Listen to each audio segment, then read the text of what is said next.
Well, good morning, everybody. Here we are again for another Cars and Coffee with me, Kenny Brown. And if you're a car guy or gal that wants to get real information based off of experience, not what somebody else heard, you're in the right place because we got a lot of cool things to talk about this morning. Yeah, we got a lot of this is a really good episode this morning. So lots of cool things to talk about. What we're going to talk about is this is based off of some questions from last week. I'm going to talk about the pros and cons of 3-link suspension versus 4-link versus torque arm. And that goes back to some questions from last week, which we'll get into a little bit. I'm going to talk about, another Transform Your Driving Experience workshop is coming up in the near future. And then there's been some, was passed on to me, there's been some kind of like a whole bunch of chatter, let's say, on the internet about jacking rails and F550 Mustangs. And of course, we'll answer questions. If you've got any questions, go ahead and send them in. We'll get to them a little bit later, or through this morning's episode. And then also, the questions that we're going to do today all come from Speed Therapy Society, the Kenny Brown Speed Therapy Society. If you're not a member, I'd look it up. I mean, it's a pretty cool thing. It's a private Facebook group, and there's some really great people in there that share a lot of stuff. I see Carrie. Yeah, I just wanted to add, it's Kenny Brown Speed Therapy Society Facebook group. So it's a private Facebook group. So you just Google it and you'll find it. Okay, Kenny Brown Speed Therapy Society private Facebook group. Okay, where should we start this morning? I think let's start with, we got some questions here. I think let's go to the jacking rails first. That was passed on to me. I didn't see this exactly, but supposedly there's some chatter on the internet about jacking rails on S550 Mustangs. How that Ford's somebody wanted to know if our jacking rails would support the weight of the car. Well, absolutely, they will. Because I guess there's some people are going back and forth that you shouldn't use jacking rails and you should use jacking rails. And I guess Ford says you should not use jacking rails. You should jack it up on the pinch weld.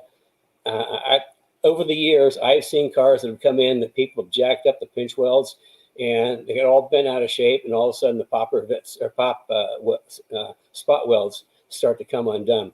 I've been using jacking rails in my Mustang since 1986, and we sell a lot of them, and it's something that you really, really need to use. Now, our jacking rails for the S550s, somebody wanted to know if they'll support the car. Trust me, they will. Our jacking rails, the 550s, are completely different than anything else in the market because we took kind of a different approach. We actually engineered the jacking rails rather than just take some tubing and slap it on. Yeah. I can tell you, jacking rails are pretty darn stout.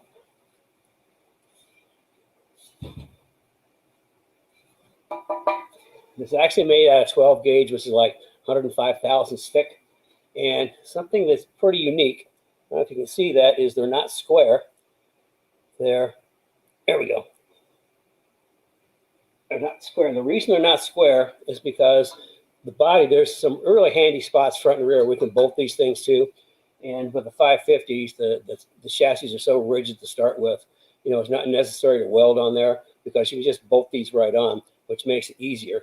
And they're pretty stout. What we did is where these bolt to the chassis right here, it actually has a 5-degree slant to it, so not parallel to the ground. Some of the other jacking rails we've seen, they bolt flat to that, which means that they're kind of twisted. But with this, we actually have a 5-degree tilt built into it. So after it bolts to the chassis, it's now parallel to the ground.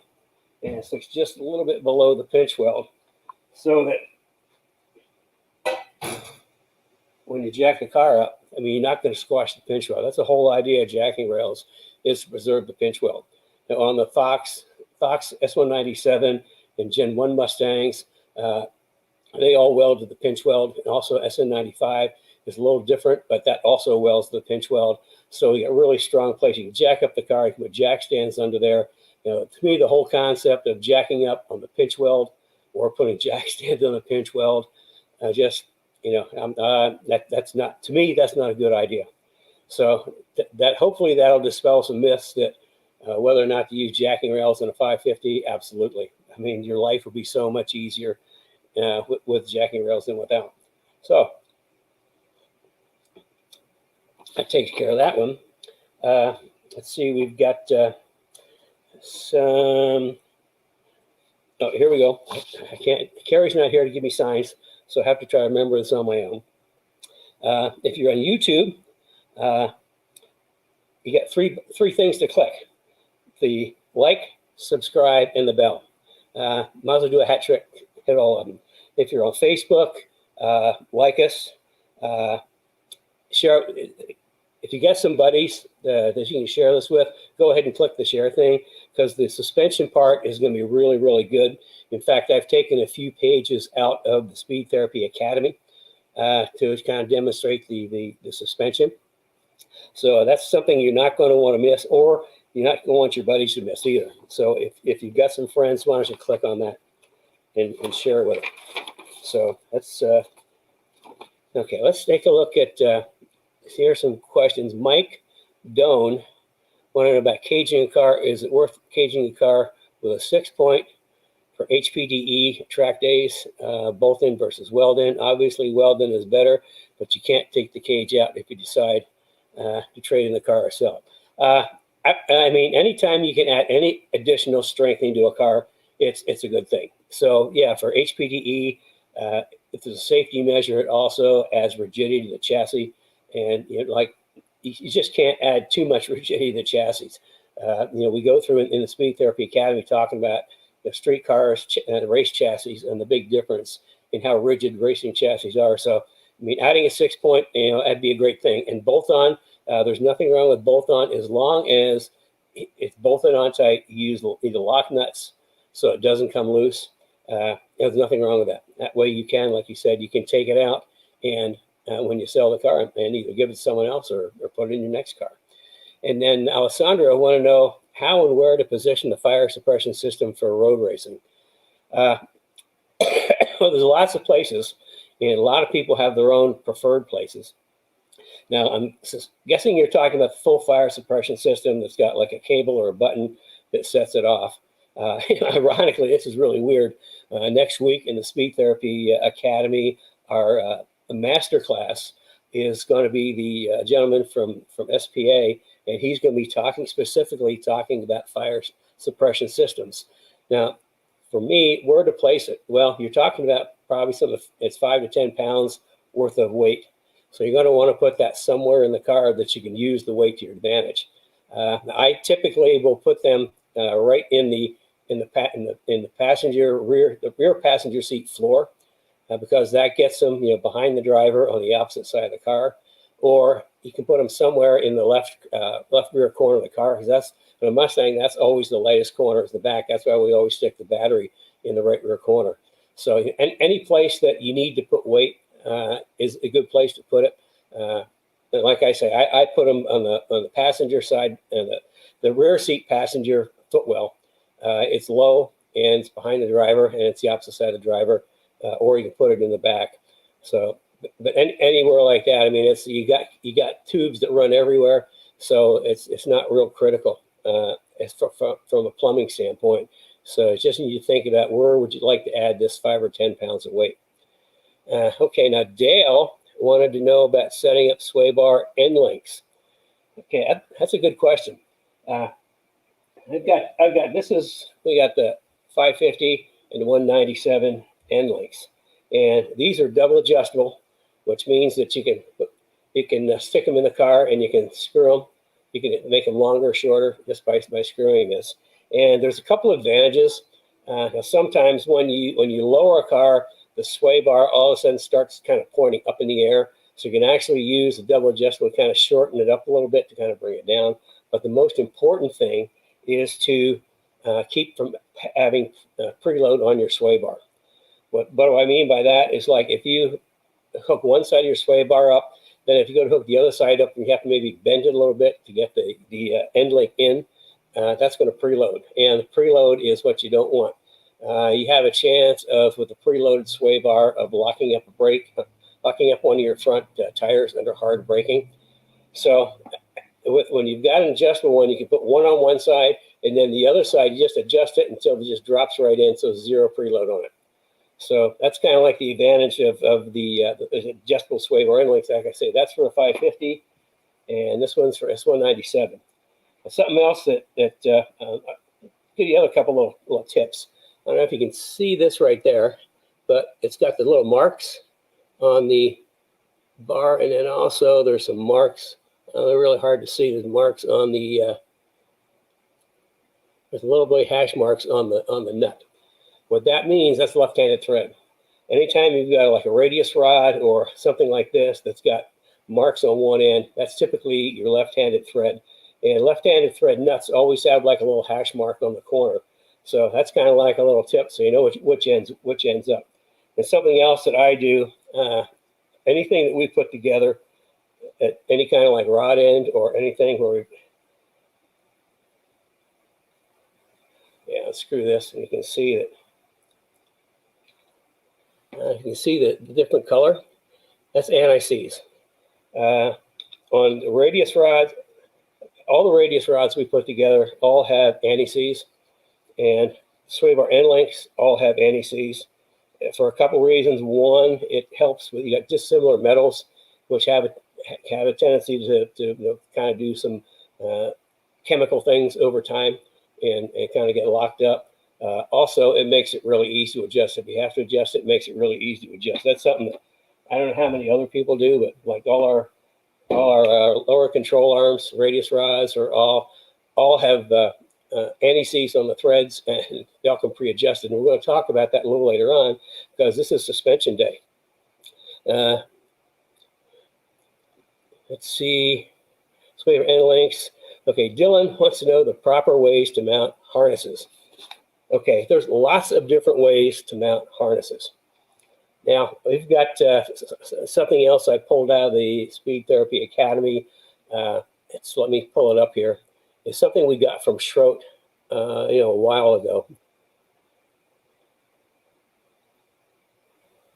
Okay, this is from Schroet Racing, and I'm just going to kind of go through it. What we'll do is I'll have Brad put this in the Speed Therapy Society resource section, so that you can go in there and read it at your leisure because it's kind of lengthy. But I just kind of scroll through so you can kind of get an idea. This is the Schroet's recommendation. Warning. Now you can tell that lawyers wrote this because there's warnings everywhere. Okay, this talks about, there's the basic parts of the Schroet. More warnings, and they talk about the iliac crest, where you want to have the main lap belt.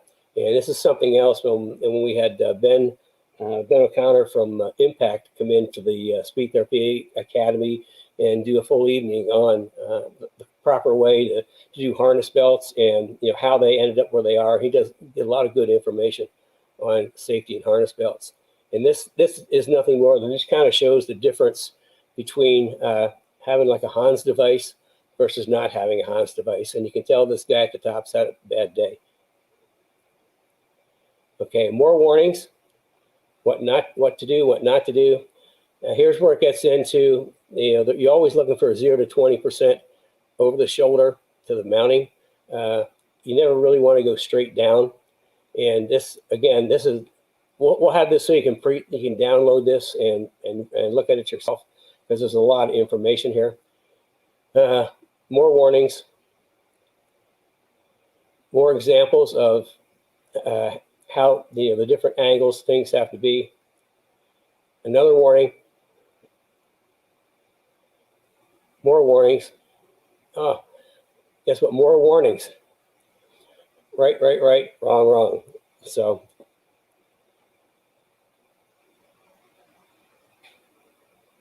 now this kind of shows you how you can wrap the harness, your shoulder harnesses over if you've got a harness bar or a roll bar, the best way to do it. And then this is the way to do it if you've got like a loop. And here's some more examples of mounting the loops. And some more. And some more.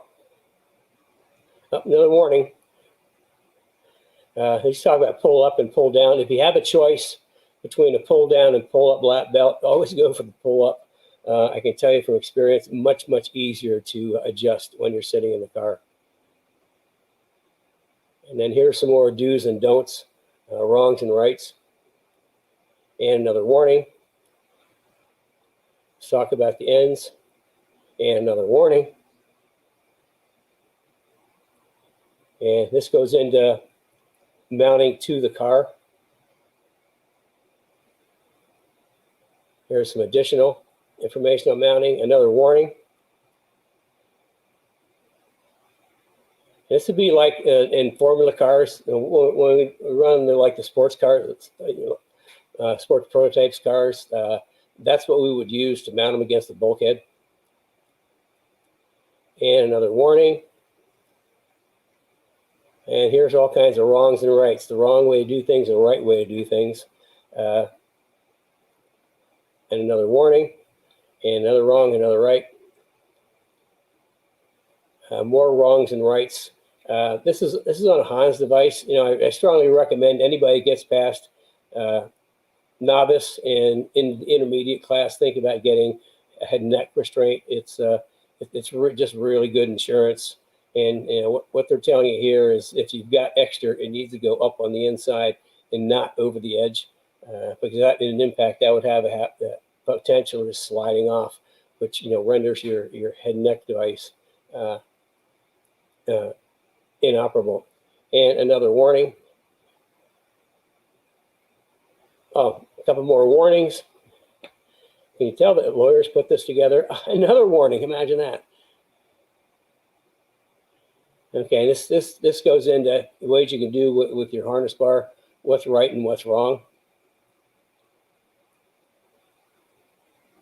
Okay, so anyway, we're going to, I'm going to have Brad post that up in the resource section of the Speed Therapy Society so that you can download it for yourself. And there's a lot of information there to kind of go through it at your leisure. So here's a pop quiz. How many warning signs were there in that piece of literature? 22. I actually had to go through it. It just drove me nuts. There's so many warnings in there. I guess the lawyers are really trying to, cover their butts, but nevertheless, I mean, there's a lot of different ways that you can mount them depending on the car and the application. So that's why I pulled that up. I mean, you can just download that and read through it, and that'll give you like really good information. Okay, so let's see, harnesses.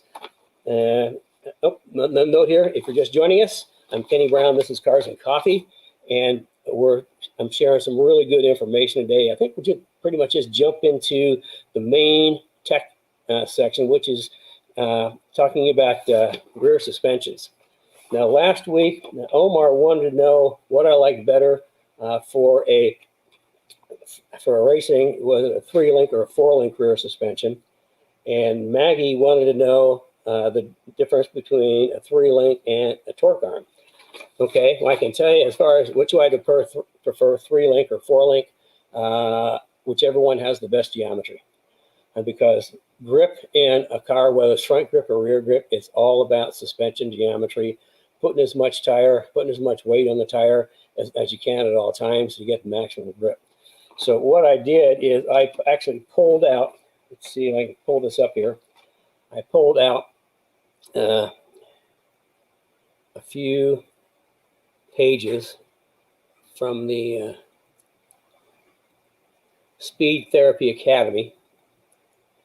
When we do in the academy, we talk about suspensions. It's 2 weeks, and we only talk about suspensions, but I spent a lot of time on suspension geometry, why it's important, and how you calculate suspension geometry, and how you get the car to grip. And that's suspension geometry is one of the reasons why my suspensions handle so much better than the other suspensions that are out there, because I've been paying a lot of attention to rear and front suspension geometry since 86/87, with the Saleen endurance cars that I built and engineered. And actually, that's turned into my advanced geometry suspension systems, better known as AGS. And for the S197s, we are at AGS 4.0, which is the 4th generation. Gen 1 of AGS goes all the way back to 1987. I think it's 87 through about 88 or 89. And then with each new update, I take the best of the previous generation and carry that over and make other improvements. So by the time we got to Gen 4 and S197 Mustangs, I mean, I got really, really good suspension geometry. And we're going to talk about that. Okay, as far as 3-link and 4-links, there's different kinds of 3-links and 4-links. This shows the parallel 3-link, parallel 4-link, and parallel 3-link, and also triangulated. I kind of refer this to as splayed. And this is an example of this is similar to what's on an S197. It's a 3-link with a panner bar, which is pretty common setup. But the thing about, we'll get to panner bars and watch links in a minute. But anytime you've got parallel trailing arms for rear suspension, you have to have something for lateral location. Otherwise, it's going to fly all the way around. Now, when you've got triangulated, this is sort of self-centering. Okay, so using a pannered rod is lateral location. Now, here's another picture of a triangulated or splayed upper control arms, which are self-centering. They keep the axle centered. And here's this is like a double splayed setup. And here is the S197 Fox Mustangs.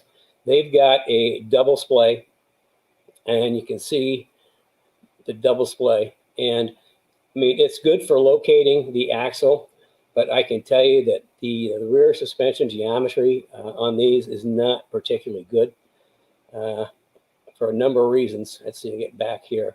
Okay, now wherever the panner bar crosses the center line of the car, right there, that's the roll center. That's the geometrical point at the back of the car wants to roll around. Now Mustangs have the panner bar up pretty much in the middle of the differential, and as you go around a corner, you can just feel that inside tire. You feel the car roll up, and you feel that inside tire getting light. That's because the roll center is high. Now, there's 2 ways to locate lateral location for rear axle. One's a panner bar, and the other's a Watts link. Now, a Watts link is technically the best way to locate for lateral location of the rear axle. However, the problem arises is wherever the center pin is on the bell crank, that is your roll center. And because of the way the bell crank goes, it's really difficult to move your roll center down.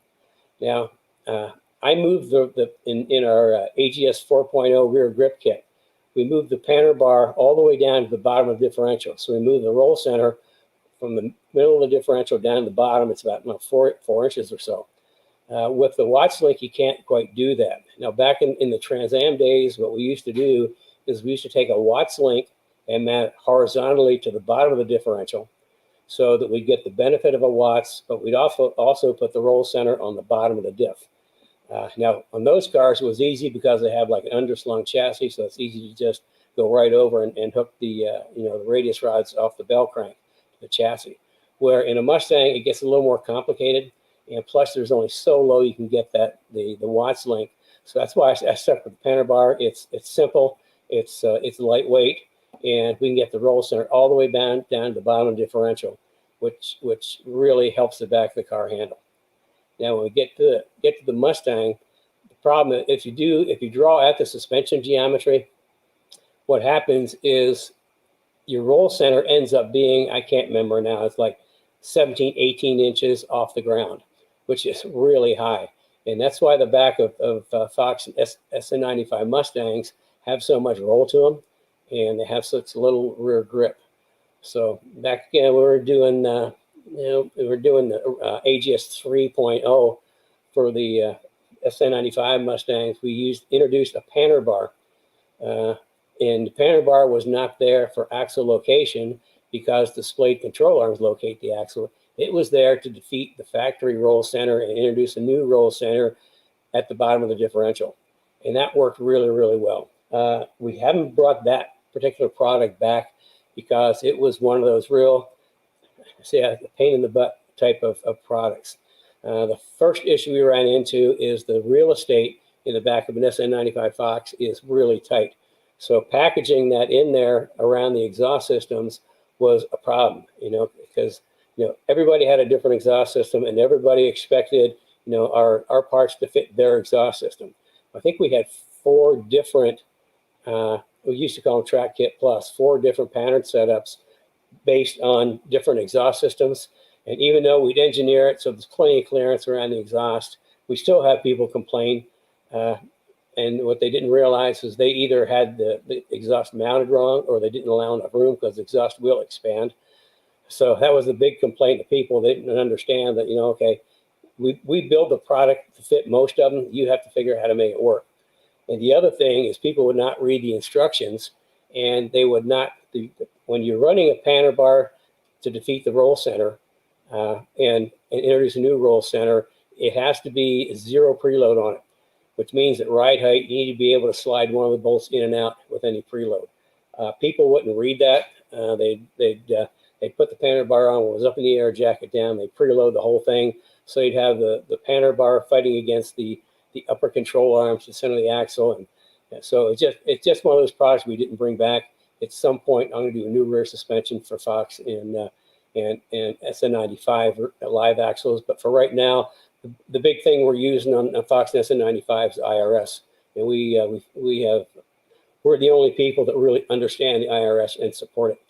So anyway, that's the kind of like the geometry, 3-link or 4-link. Now we get to torque arm. Torque arm is absolutely my least favorite.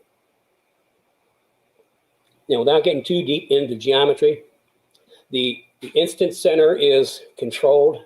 You don't have any with the 3-link, like the S197 3-link was just a joy to work with because it wasn't really hard to create the geometry I wanted by moving the pickup points around.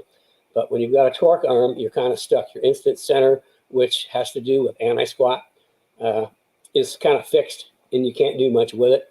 And the only reason these work so good, they work in forward. They're really good for forward bite, but they have some issues in braking and some other things that I'll kind of get to. Yeah. Stop sharing for just a second to show you something.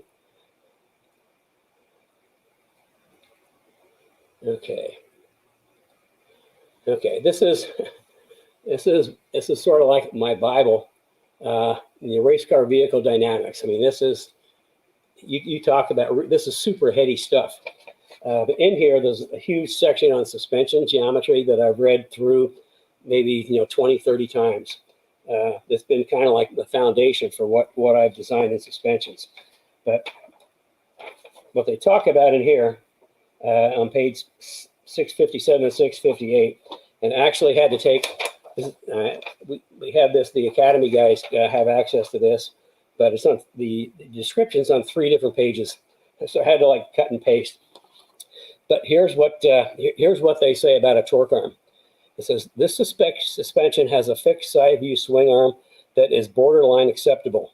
Power hop and or brake hop can occur with this type of suspension. The amount of anti-squat obtained is limited because the height of the side view instant center can never realistically be raised even as high as the crank center line. 30% is about maximum obtainable. To assure roll understeer, the lower control arm must be angled downward at the front. That's pretty standard in the stuff that I do. Now, this also means that the side view swing arm instant center height will be low. Okay, well, let me get back to sharing that picture again.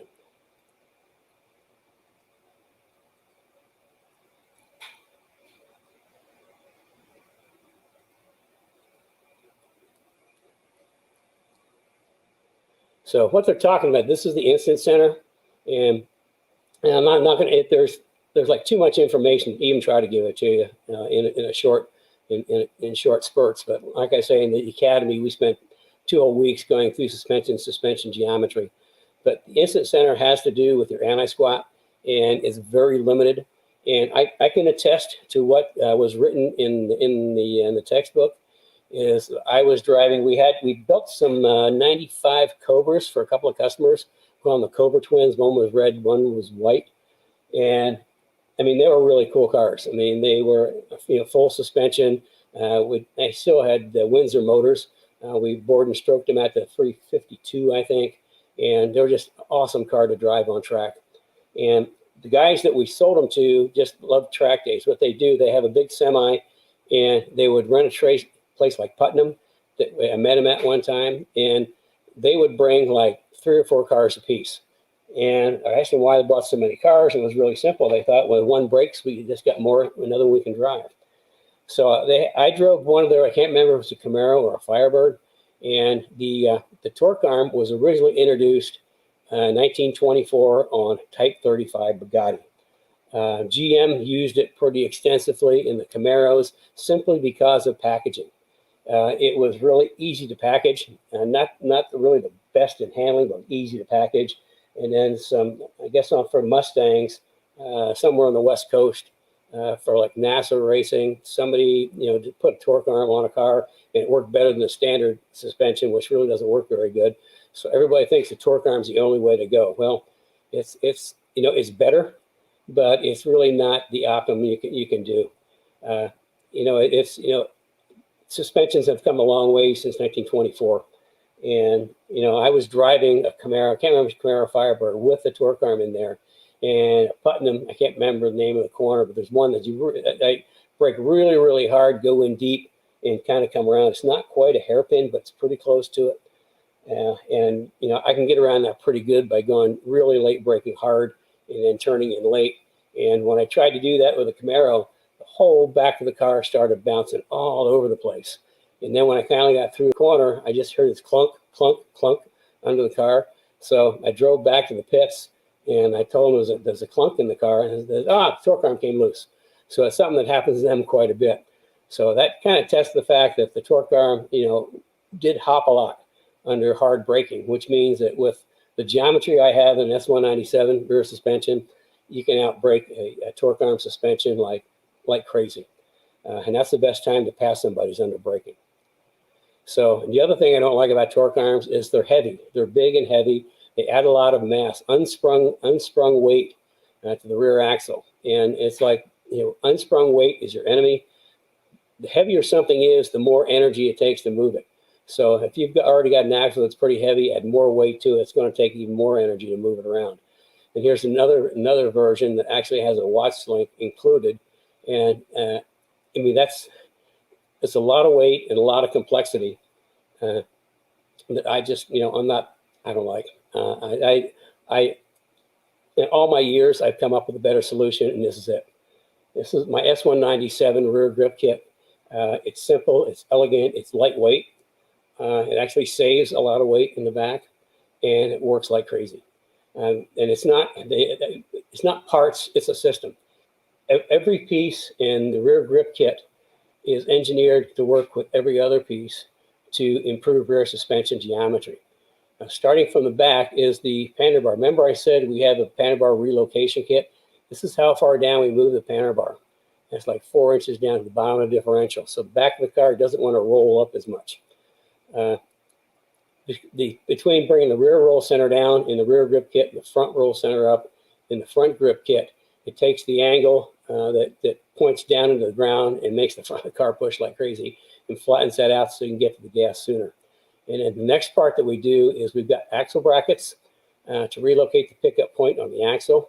And this is all about anti-squat. It's interesting is like everybody has axle brackets now, and a lot of them have like multiple holes. There's only one hole in my axle brackets. And that's because, I've done the math, done the research, done the testing, and I have already engineered where I think the best instant center is for the best anti-squat for the back. The anti-squat, which is where it really gets the power down off the corner, it also is anti-lift, which under hard braking, the back of the car is the one to jump up so much. So between where I move the pickup point on the axle brackets and also the U-link upper control arm module is longer than factory, and the pickup point is moved again. So I can impact by drawing a line from the pickup point through the front out to where it intersects with this, and that gives us the instant center and the anti-squat that I'm looking for. Again, we talk about that extensively in the academy. And the other little trick that I do is the control arms on 197 are splayed outward at the front. So what we do is I've got bushing. So we take and we move the front part in and the back part out. So now we've got lower control arms are parallel to the center line of the car, which all race cars have parallel control arms. And by making them parallel, if you look at a stock one, looked like down from the top in plan view, and you were to take and draw a line back where the two lower control arms intersect, it'd be well behind the car. And if you take that point and you draw a line from that point up through the roll center, the factory roll center is up high, then you got your roll axis is pointing up in the back, and that's not what we're looking for. So by making these parallel, there is no conversion of the lines, which means the conversion point is infinity. So now the roll axis is the roll center, which is the bottom of the diff, is parallel to the lower control arms, which just keeps the back of the car so nailed down. I think this is the absolute, in my view, the absolute second best rear suspension that's available for Mustangs today. And I said second best. Why is it second best? Because this is AGS 4.0, Advanced Geometry Suspension System 4.0. This is the new, not very well known because it's kind of like been a secret, AGS 4.5. This system is patent pending right now, and it does absolutely, totally amazing things. Now it's pretty complex, so we're just building these in small lots. We'll be doing another, I think, webinar on this on the K-Link in the near future. But the big feature is the fact that it decouples axle roll and body roll. So it doesn't matter how much the body rolls going through a corner, the axle is decoupled and the axle stays flat on the ground with the same amount of weight on both rear tires all the time. So the grip is just amazing. In fact, there's so much rear grip that we have to go way up in rear spring rate just to get the car balanced again, so the front will turn. We actually run the spring rates on these cars just like we do on an IRS car, which is kind of strange. And the other thing that it does, aside from decoupling axle roll and body roll, is it lowers the roll center a lot, way lower than anybody ever thought possible in a live axle car. And only the people that have them know just how low that roll center is. But we'll do another webinar on the K-Link rear suspension system, and it is a system. Like everything I do, it's my suspensions are only three basic components: the rear grip, front grip, and springs and shocks. Because again, systems, everything has to work together to work. So this is the newest. If you're interested, you can set up a 15-minute consult. We can talk about it. But this is more for advanced type people. Kind of the question becomes, how good is it? Well, let's see. I think Steve out in the West Coast, I think he picked up 3 or 4 seconds with rear grip kit 1 off his best times and on this one track. And then with the K-Link, he picked up another 4 seconds. We got another customer, David, at not Laguna, Sears Point. I don't know what it's called now. It used to be Sears Point. When I raced it, that's what I called it. So anyway, at Sears Point in Northern California, David has a Boss 302S. So the difference between the suspension that comes on a Boss 302S and he did the full AGS 4.5 front grip kit, rear grip kit, and the JRZ springs and shocks. The difference was he was 8 seconds a lap faster. So nobody else has anything like that. That's why I spent a lot of years working on that. That's why we've applied for a patent on it. So that kind of gets through. We got to just about everything. Let's see. The Transform Your Driving Experience workshop is coming up August 23rd to 26th. So mark that on your calendars. That'll be in the evening, around 7 to 8, and it'll be on Zoom, I think. So it'll be. I think you need to sign up for it. I don't know if Carrie's there. If she can add some to that. Are you still there, Carrie? I sure am. So we have, I'm going to take my big face off of there. There we go. So we have the Transform Your Driving Experience workshop. If any of you have ever gone through it, it's really quite the awesome experience. Kenny goes through 4 days of how to transform your driving experience, obviously. And it talks about the top 5 things you need to do when planning a build. And he also talks about, coincidentally, there's another 5. My 5 secrets to making my cars work. Yeah. So it's pretty interesting what he shares. Everybody that has gone through it has loved it. So that's why we're doing it again. It's backed by popular demand. It is August, in 2 weeks from now, August 23rd. It starts on a Monday at 7 p.m. Eastern time. It runs for 4 days. It's about an hour and a half, depending on how many questions he has at the end of the session. So it's not a lot of time, but it's definitely worth the taking. So if you're interested in that, there will be a link in the comment area that Brad's going to add. And you need to register for the event and sign up for the to be in the Speed Therapy Society Facebook group, because that's where it's being held.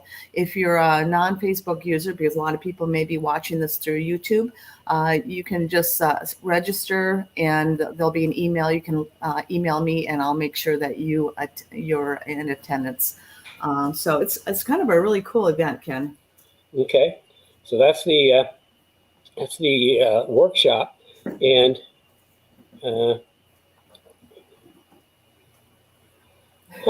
well, I'm reading my notes, and my notes aren't quite the same as I remember them.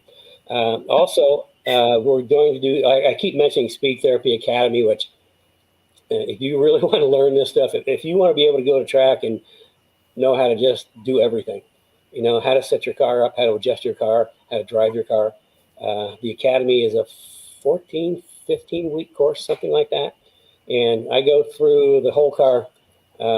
Everything, how everything works. Spend a lot of time on suspension and suspension geometry, because that's what really makes my cars go. We spend like a couple weeks on aerodynamics, how aero works around the car, and once you kind of get the general idea, and all of a sudden it makes sense, and you can do your own little bit of aero work. And then like we're just wrapping up this academy, and we're going through a whole bunch of troubleshooting and adjustments on tracks and how to make things work. And then I think we've got the fire suppression master class coming up. We actually have a whole bunch of master classes in there. We did safety, we did cooling, we did plumbing. What else? We driving. There's some other ones. There's so many I can't remember. How about that? Yeah. So anyway, that's coming up. Look at your screen. Look at your screen. That's coming up September 14th. So I guess also there's some early bird specials on that. So anybody who's ever taken the academy can attest to the fact that it's well worth the time and investment. It really will educate you in a way that you won't find out this stuff anywhere else. In fact, what I talk about on Saturday mornings even, you won't find anyplace else. There's a lot of misinformation. I tell people the worst place to get information is the internet and the paddock, or the guy down the street who thinks he knows everything. So, but I try to, I don't know everything, but I've been doing this for a very long time. 50 years building really great cars, and I spend a lot of my time in professional motorsports. So, what I share is from my experience, not from something I heard or something I read in a book. But except stuff that I read in my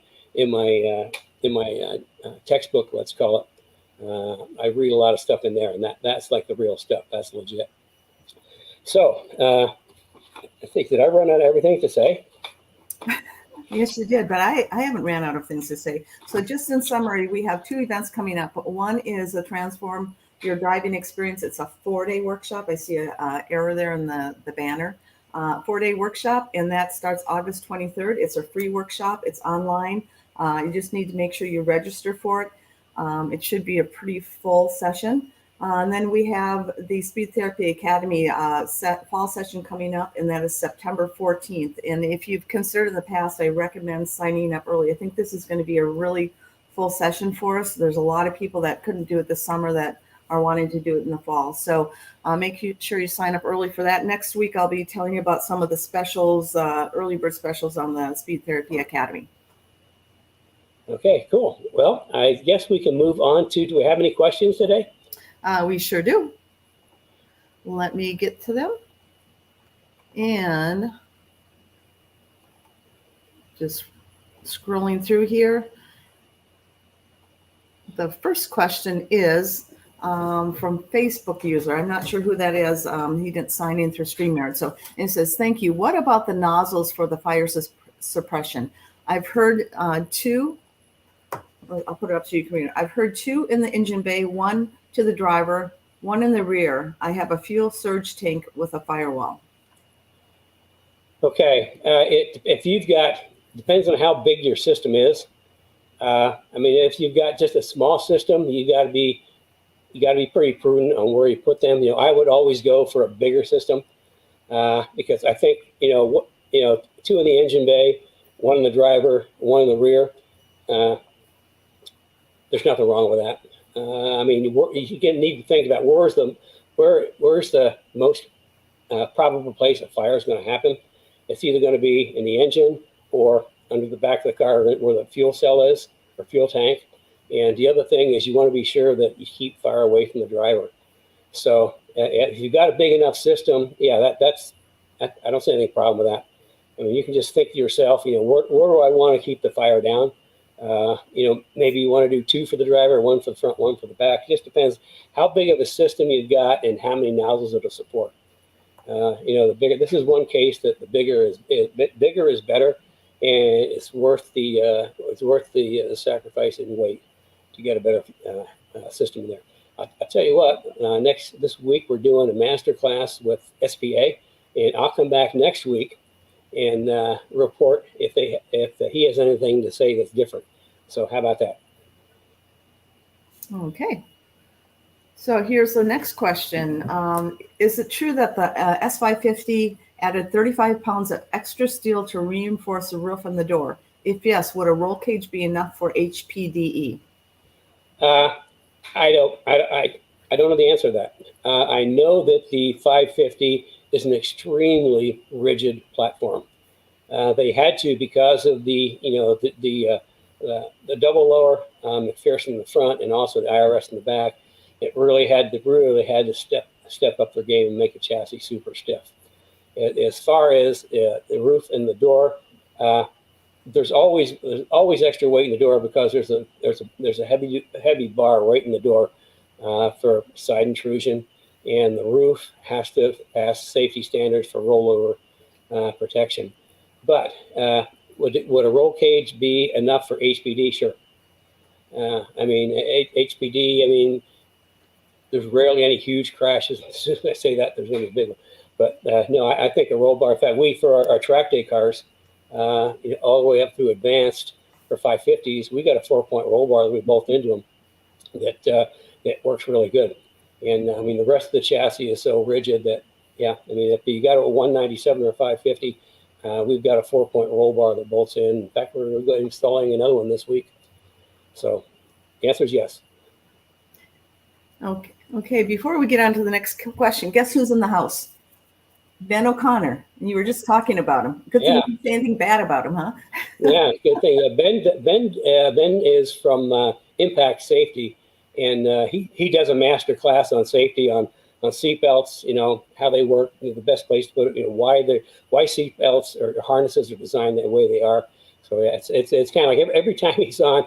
And when we have master classes for the academy, every time one of these guys come on, and what they all are, they're all guys I know in the industry. They're experts in the field, to come on and share some of their knowledge and in a format that, our guys in the academy can ask questions. But anytime we have one of the master class guys on, I always learn something. So if you ever stop learning, you might as well take a dirt nap, because there's no sense in going on. Okay. So I have another question, just to get you guys' comments on this. The master class is like every other Thursday. We pull in another expert as part of the Speed Therapy Academy. I was thinking of maybe offering that as a separate class. It wouldn't be as expensive as Speed Therapy Academy, but it would be really kind of worth going through that. So let me know if anybody would just want to take the master class series by themselves. It'd probably be 8 sessions over 4 months. Okay. So make a comment on that. And I see a question on my screen. Yep. Is there a preference between staggered and square setup running your suspension systems? And this 197. Nope, not at all. My suspension is about geometry. And it's about, making the car, have as much grip as possible. As far as square and staggered setups, what we do, if somebody wants to run a square setup and they're not running like stupid, like big power, my favorite is 19 by 10, all 4 corners, and 285 35s. That's a really good square setup.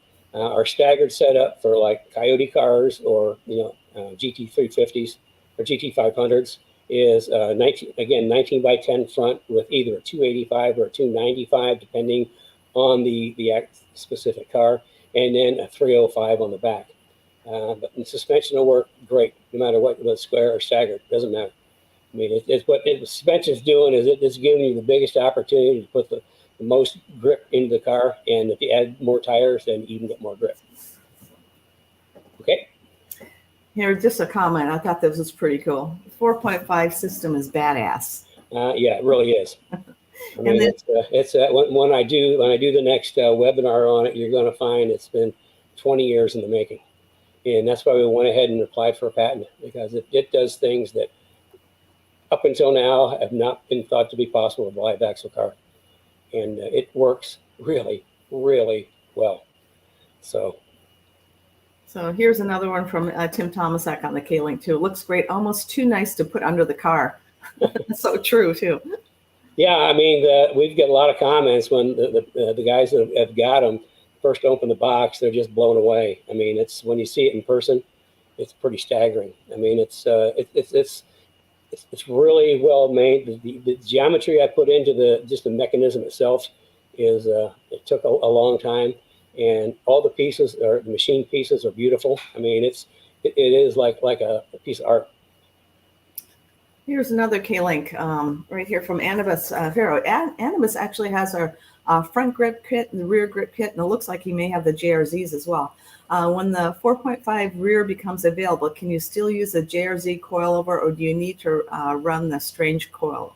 Oh, no. If you got JRZ coilovers, all we need to do is just change rear spring rate and add a couple clicks of rebound.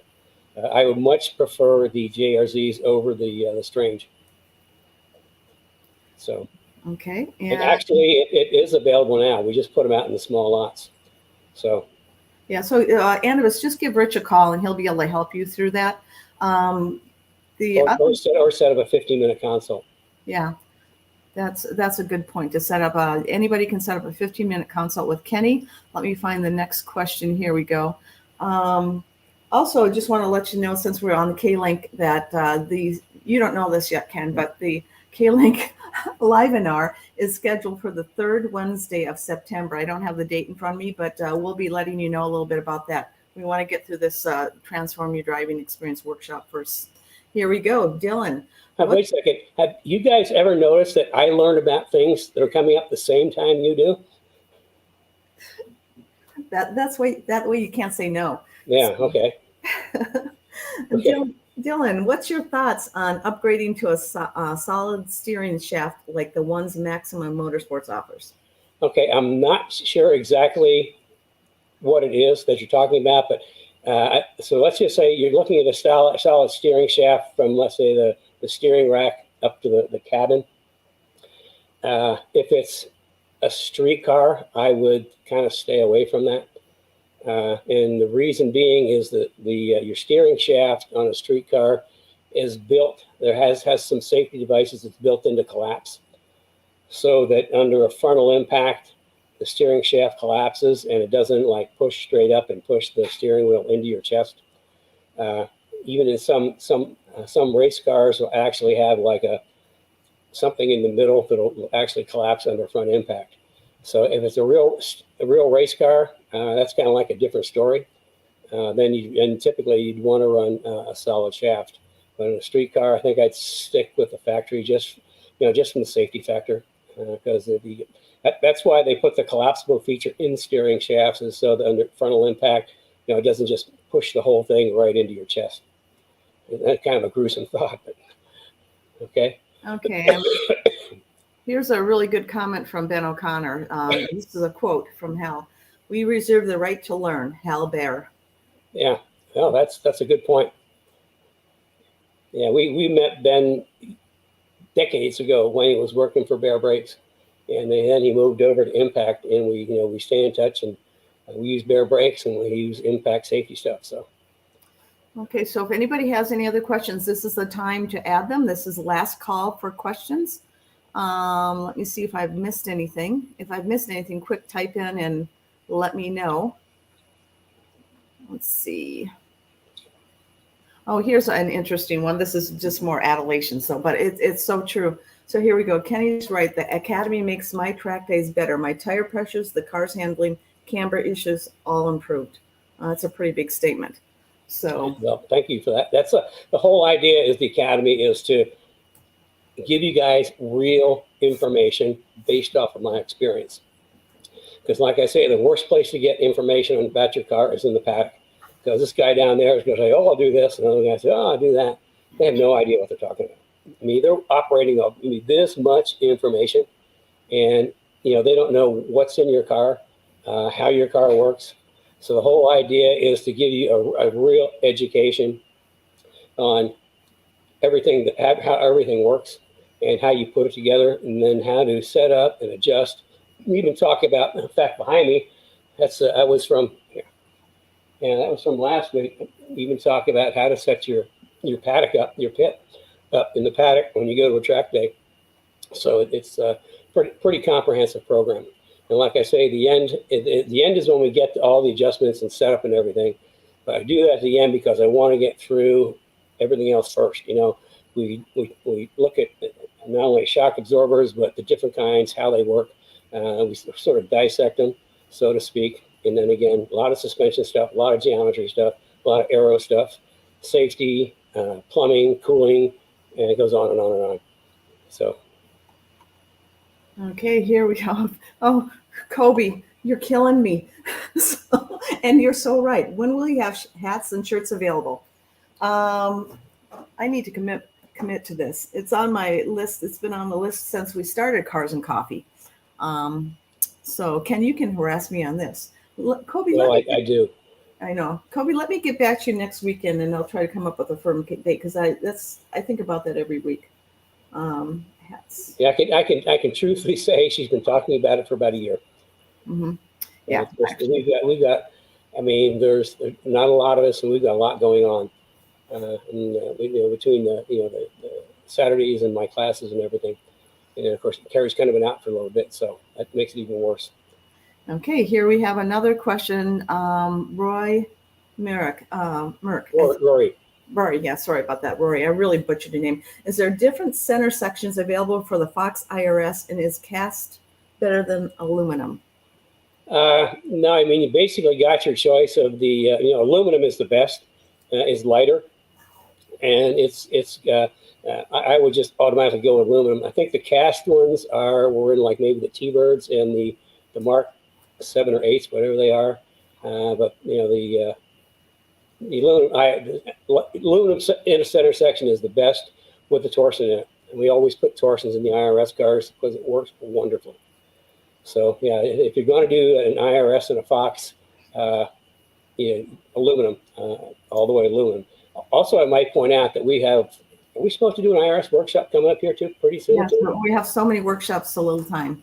Yeah. Okay. So just going forward, every third Wednesday of the month, we're going to be having a workshop going forward. So. Okay. when we do our because we're the only guys that really understand and know how to make IRS work in Mustangs, is because back in the 70s I was working on IRS cars, and to me it was no big deal. I knew how to make them work. I had like 4 upgrades to the IRS package. One, the first is the forward torque brace, aluminum diff bushings, a rear steer kit to help take out some of the roll steer in the car. And then the second upgrade is the tubular lower control arms with coilover shocks. The third is the tubular upper control arms, which weigh less than half the factory. And then the fourth one is we actually take and make a complete geometry change on the carrier. We cut all the pickup points off and they're put back on to optimize the geometry as best can be optimized within the architecture. But as part of that package, we actually cut off, there's a great big huge clunky mount that goes in the back that we actually cut that off, and we put a bracket so that it bolts directly to the frame rail. So it takes a great big chunk of metal out. You can get wider tires on there, but it also, if the carrier in the back is bolted solid to the frame rail, it's not moving anywhere. But we just recently have made an update to that bracket. We put a couple extra holes so that it will bolt on to most Fox bodies. I'm not going to say all, because there's like from 79 to 93, you get before 86, and there's, some of the Fox bodies are kind of strange, but it should bolt on to most of them to the existing holes for the quad shock. So. Okay, here we go. We have another question. And here we go. Having your rear grip kit installed without your front kit yet, any recommendation setting for the front? The settings would be the same. It just, with the front grip kit, the car's just going to, when you turn the wheel, it's going to turn. But it's the same. We've got the alignment settings should be in the resource section of the Speed Therapy Society. But basically, it's pretty simple. For the street, we're looking about negative 0.125 camber. Caster, maximum caster, as much caster as it'll take. And then toe 16th, or toe out, which is minus 0.25 to minus 0.3. Be the same. Now, when you get on track, it'll take, you got to be running at least 2.5 degrees of camber. I don't like running more 3 degrees camber because you're not putting enough tire on the ground. But the big thing about the front grip kit is when you turn the wheel, the car turns. I think Wendy is one of our people that have the suspension on. When she put the front grip kit on, her comment was that now when she went into the corner, rather than turning the wheel and waiting for the understeer to stop and for it to grip, that when you turn the wheel, it just turns. Two things that get fed back to me of people when they first drive their S197 with their full 4.0 suspension system on there. The first thing that happens is they come up to a hard braking zone, they hit the brakes, and then they have to drive up to the corner again and hit the brakes again because it stops so short. And the next thing is a lot of people, when they turn in, they actually turn over the inside curve because they're not used to the car turning so sharp. So, the alignment would be the same. You just have to watch, if you're on track, your geometry isn't going to be good enough to make it turn really well.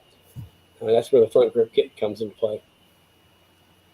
And the suspension settings are on somewhere in the society, the resource section. You can just download them and stick them in your notebook.